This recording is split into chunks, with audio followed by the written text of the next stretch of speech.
Hello friends, welcome to my TET class. Friends, आज हम तिर्यक रेखा पर आधारित कुछ प्रश्नों को देखेंगे। जैसा कि आप मेरे हाथ में ये बुक देख रहे होंगे और यहाँ पे ये जो प्रश्न आप देख रहे हैं, यहाँ पे सारे चित्र दिए गए हैं। उन चित्रों के माध्यम से आपसे प्रश्न पूछे गए हैं और ये जो टॉपिक है इसमें सब में इसी तरह के चित्र दिए गए हैं और आपसे अभ्यास करवाया गया है। तो यहाँ से हम कुछ प्रश्नों को सॉल्व करेंगे। इस टॉपिक में कहें तो कुछ इजीली प्रश्न है, कुछ हार्ड प्रश्न भी है, लेकिन हम पीछे से एक क्रम से 47, 48, 49 एंड 50 क्वेश्चंस को सॉल्व करेंगे। इसके अलावा कुछ हार्ड क्वेश्चन भी है जिन्हें भी हम सॉल्व करेंगे और इनको सॉल्व करने से पहले इसकी जो थ्योरी है इसे समझना पड़ेगा। तो मैं इसकी थ्योरी समझाऊंगी आपको, फिर उस पर सवाल भी सॉल्व करवाऊंगी। तो फिलहाल तो अभी हम इन क्वेश्चनों को देखते हैं। तो आइए जो क्वेश्चन हम स्टार्ट करते हैं, 47 क्वेश्चन नंबर है, इसे हम स्टार्ट करते हैं। देखिए 47 क्वेश्चन जो है वो क्या कह रहा है कि यदि L और M ये क्या है, समानांतर हैं, तो X का मान क्या होगा। ये L है और M है और ये क्या है, ये दोनों समानांतर रेखाएं हैं। तो यहाँ पे X का मान आपसे पूछा गया है कि X का मान क्या होगा। तो आपको यहाँ से X का मान निकालना है। देखिए समानांतर रेखाएं हैं तो यहाँ पे ये 120 अंश है दिया है और आपसे यहाँ का मान पूछा है। अगर बाह्य एकांतर कोण की बात करें, जब दो तिर्यक जो समानांतर रेखाओं पे जब एक तिर्यक रेखा उन्हें काटती हैं तो जो बाह्य कोण होते हैं और किस बेस पर एकांतर कोण के माध्यम पे होते हैं तो उनका जो मान होता है वो बराबर होता है। यानी कि अगर हम यहाँ की बात करें तो ये कोण, अब इसको हम छोड़ देते हैं एक पल के लिए, इसे हम छोड़ दें तो आप देख रहे हैं ये एक तिर्यक रेखा पर आधारित प्रश्न हो जाएंगे और प्रश्न होता है कि तिर्यक रेखा पे आमने सामने के कोण बराबर होते हैं।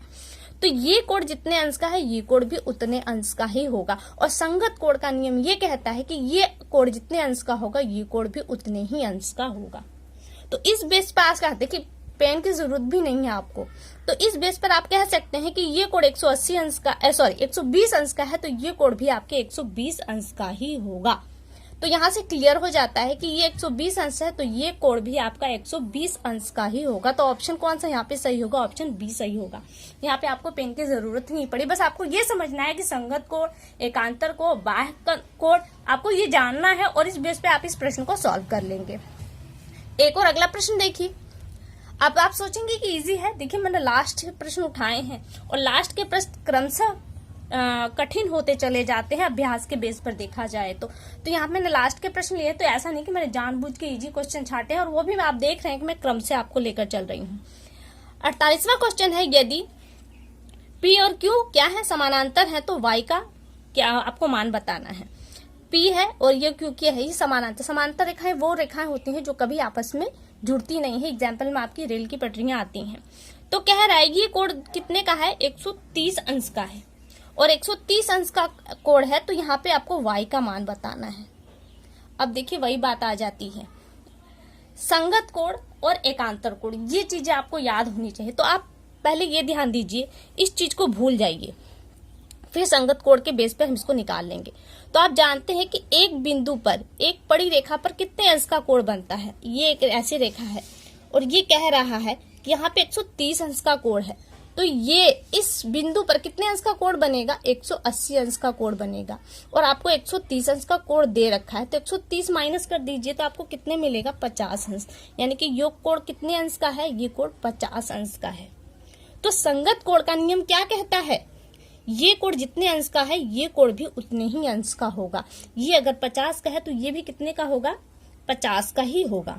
ठीक है, तो ये संगत कोण के नियम से ये कोण कितने अंश का हो गया, 50 अंश का कोण हो गया। तो ऑप्शन कौन सा सही है आपका, ऑप्शन डी यहाँ पे सही है। सिर्फ आपको एक कैलकुलेशन करना पड़ा यहाँ पे और बाकी चीजें आप संगत कोण, एकांतर कोण के माध्यम से इसे निकाल लेंगे।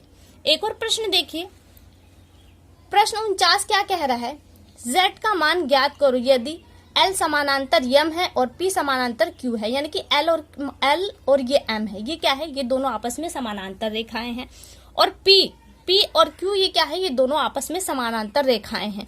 तो 45 अंश ये है, आपको Z का मान बताना है। अगर आप एक रेखा को इस तरह से भूल जाते हैं तो समानांतर तिर्यक रेखा के अकॉर्डिंग इस कोण को भी आप भूल जाइए तो ये कोण बराबर किसके होगा, इसके होगा। ये 45 अंश का है। अब समानांतर रेखाओं पर बन रहा है तो ये कोण 45 का है तो ये कोण भी कितने का होगा, 45 का। और सेम इसी कोण को उठा के यहाँ पे रख दीजिए। क्यों, क्योंकि समानांतर रेखाएं दोनों चल रही हैं, एक नहीं, ये भी समानांतर है और ये भी समानांतर है, इसलिए इस पूरे चारों एंगल को उठा के यहाँ पे रख दीजिए और जो कोण जैसा जैसा आ रहा है वैसा ही आ जाएगा। यानी कि ये 45 का तो ये 45 का, ये 45 का ये 45 का, और यही चीज यहाँ पर चला आएगा तो ये 45 का ये 45 का, और यही चीज उठा के यहाँ पे कर दीजिए तो ये 45 का और ये 45 का हो जाएगा संगत कोण के नियम से। तो यहाँ पे आपको क्या मिला, 45 अंश मिल गया। अब कुछ सोचना ही नहीं है, ऑप्शन आपका बी सही है। लेकिन अगर आपसे कह देता ये कोण पूछ देता तो आप क्या करेंगे, इस रेखा पर यहाँ पे ध्यान देंगे कि इस बिंदु पर 180 अंश का कोण बनता है, तो 180 माइनस कर क्या करेंगे आप, 45 कर देंगे, तो क्या मिलेगा आपको, 135 अंश। तो ये कोण कितने का बन जाएगा, 135। तो ये कोण 135 का है, तो तिर्यक रेखा में आमने सामने के कोण क्या होते, बराबर होते, तो ये 135 का हो जाता। और इस कोण को जब यहाँ पे उठा के रखते तो ये 135 का ये 135 का, ये 135 का ये 135 का, ये भी 135 का बनता और ये भी 135 का बन जाता। तो इस तरह से आपको देख रहे हैं दो कोणों के मान में ही आपके सारे कोण, यानी कि कितने कोण हैं टोटल यहाँ पे, 4, 8, 12 और 16 कोण है। 16 कोणों का मान आपका निकल गया। ठीक है, तो यहाँ से ऑप्शन कौन सा सही है, ऑप्शन बी सही है। यहाँ पे निशान भी लगा है। अगला प्रश्न देखिए, 50वां प्रश्न है। यहाँ पे आकृति में, यहाँ पे आकृति इसकी यहाँ पे दी गई है। क्वेश्चन पढ़ लेते हैं पहले। आपका जो कोण है BAC 50 अंश है, ABE 90 अंश है, तो y का मान ज्ञात कीजिए। चित्र में देख लेते हैं। चित्र क्या कह रहा है कि जो A का मान है वो 50 अंश है, B जो एक त्रिभुज के बाहर का कोण है वो 90 अंश का है, और आपको y का मान बताना है। तो आप क्या करेंगे ऐसे प्रश्न के लिए, आप जानते हैं ना कि एक त्रिभुज में तीनों कोणों का योग कितने अंश का होता है, 180 अंश का कोण होता है। तो हमें यहाँ पे केवल एक कोण का मान पता है और दो का नहीं पता, तो कैसे निकालेंगे, पहले हमको ये निकालना होगा ना, ये निकालेंगे तभी तो हम इसको निकाल पाएंगे। तो देखिए एक बिंदु पर कितने अंश का कोण बनता है, 180 अंश का कोण बनता है। तो यहाँ देखिए 180 माइनस यहाँ पे 90 दिया है तो 90 कर देंगे, तो क्या मिलेगा 90 अंश। यानी कि अब देखिए ये कोण 90 अंश का है, तो ये कोण भी कितने अंश का मिल रहा है आपको, 90 अंश का। 90 और 50, 90 भी मिल गया आपको, 50 अंश भी मिल गया, कितने हो गए आपके 140 अंश आपको मिल गए। जबकि त्रिभुज का तीनों कोणों का मान क्या होता है, 180। तो 180 में से अगर हम दो कोणों का जो योग है उसे माइनस कर देंगे तो तीसरा कोण हमें मिल जाएगा।